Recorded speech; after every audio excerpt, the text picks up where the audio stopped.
Hello everybody and welcome back to another financial analysis video. Today we are going to be looking at cellular goods. Cellular goods are in the cannabinoids area. So this is a cannabis company and let's just look at exactly what they do. Here it comes.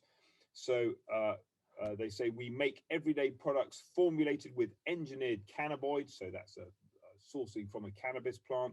Harmonizing nature with science, our progressive formulations work in symbiosis with the body. They only use the precise dose of cannabinoids necessary, no more, no less.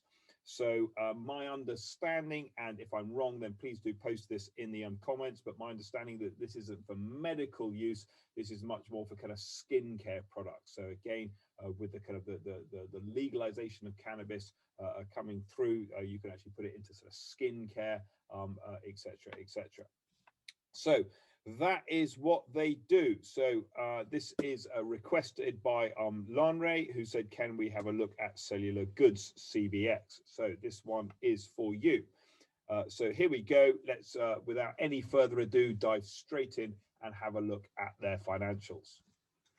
So here is the annual report and accounts of Cellular Goods. Now, you're not going to find this on their website. The numbers are actually in their brochure. They recently floated, but I have pulled this off Companies House. So if you're doing your own analysis and you found their report on their website, these numbers are in there, but it won't be in quite the same format.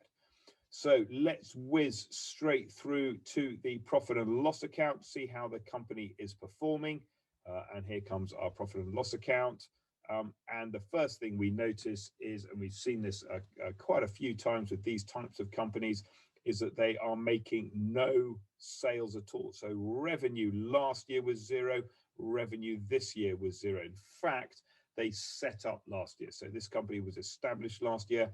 They ran at a cost of 77,000 pounds this year. It's costing them about 330,000 pounds, and they're booking all of that as a loss. So we see here that the loss is effectively the cost of running business, the admin costs, and there's a little bit of other financial income, which will probably be from cash on deposit, for example.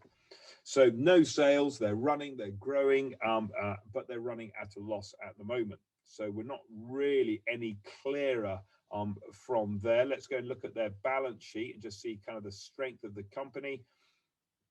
So here is the company, and we see in terms of their assets, they've only got, well, if we start with their non-current assets, there are no non-current assets. So they have no fixed assets at all, no tables, no chairs, no computers, nothing effectively.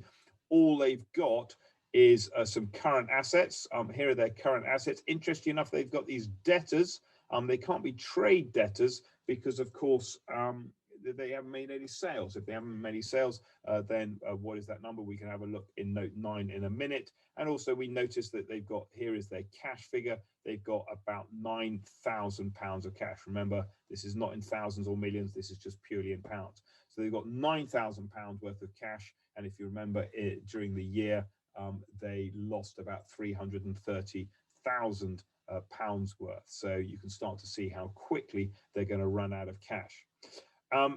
Interesting enough, down here we see the creditors, the people who they owe money to, the suppliers, that has increased significantly. So it looks to me like these guys have got some cash flow issues, and that they're pushing back on their creditors, the people they owe money to, and resisting paying them.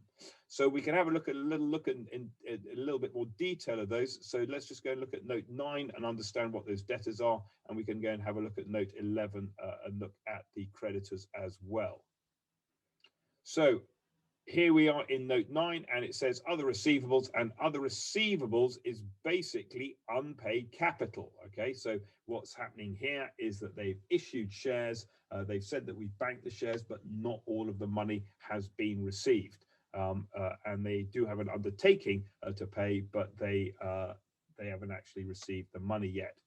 So that's a little bit of an alarm bell that you've got investors who are investing in this company, but they're not putting their money where their mouth is. Let's go and have a look at the trade creditors, the liabilities. And here we see on the trade creditors, they are accruals. So they're not trade creditors, they are accruals. They're effectively their costs, which were due for settlement and within 12 months of the year, and they're deemed short term. So why that's increased, I'm not sure, but it's a little bit of an alarm bell there.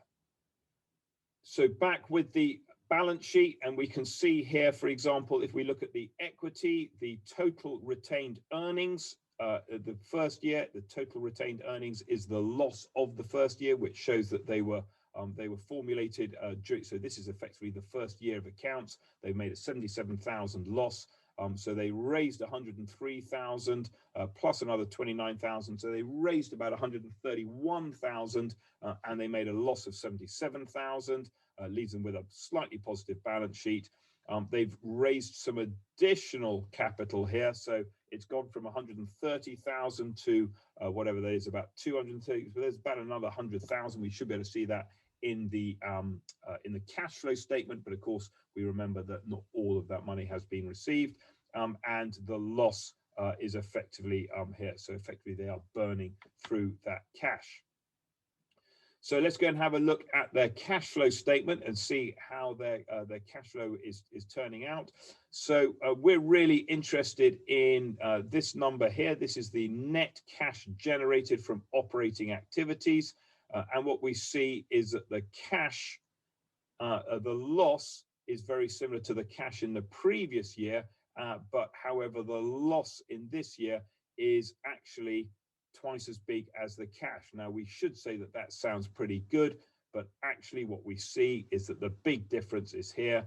It's this increase in creditors. This is the accruals, which effectively is a way of distorting. So if you make a loss, if you commit to making payments, but you're not actually physically paying them, whatever those expenses are, then that's really where the issue is lying. So I would look at this company and I would say, look, really we should be looking at these numbers up here. This is what they're burning. They're burning £330,000 a year.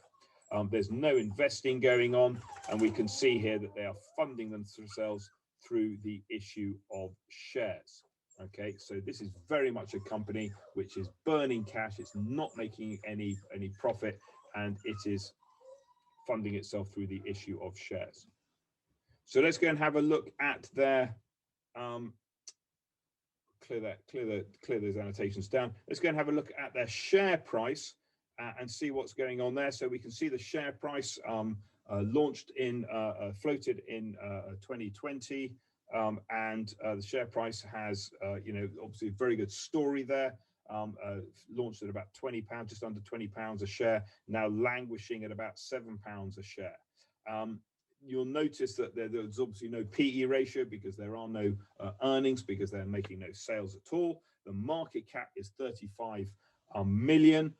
Is that relevant? I have absolutely no idea. The balance sheet, if you remember, is as we last saw it, was 83,000 negative. They must have raised additional cash since they floated. They've got to be issuing more shares. That's the only thing that is keeping them alive. Interesting, if we just go back to the accounts and we look at the statement from the directors, they talk about the going concern, and the directors have said that they are happy that they have enough working capital to meet the obligations over the next 12 months. Well, looking at the accounts right now, they clearly don't have that kind of working capital. They've got current assets of 99,000. Current liabilities of 103,000, so they clearly do not have the working capital as per these accounts, which suggests that they must be depending. Here we go. Let's just go back to our accounts. Here we go. So what we're doing is we're comparing these current assets to the current liabilities down below. We can see that in effect this is a ratio. If we do the ratio calculation, we end up with a ratio of 0.54, and that says for every £1 they owe and have to pay soon, they've only got 54p as cash or coming in as cash soon. You remember the debtors are effectively unpaid share subscriptions. So why these people are pledging the shares but not paying, we're not sure. So 35 million, you know, where does that 35 million come from? That sounds to me like, you know, kind of pie in the sky. It's really made up now. It may be that this company is going to make a success. It's going to go on to great things. But would I be investing in a company that makes no revenue, which is valued at 35 million? I think I'm going to struggle to say yes on that one. So there you go, Cellular Goods, interesting company. I'm not making any sales at the moment. Looking a little, looks like they are sort of securing some deals out there. So hopefully we're going to see some revenue coming in the immediate future. And we can revisit them in a year's time if they survive that long, and hopefully see a little bit of a turnaround and starting to show the success of their opportunity. So I hope you found that useful. Don't forget, this is fundamental analysis. We're just looking at the numbers. I'm not purporting to know about the industry in detail or this company in detail. So if you've got additional comments you want to add in to sort of fill in the blanks to give some idea of what the company's up to now, then please do add them into the comments box. Otherwise, please do like, subscribe, and share this video. And I hope to hopefully we'll see you on the next video. Thanks a lot.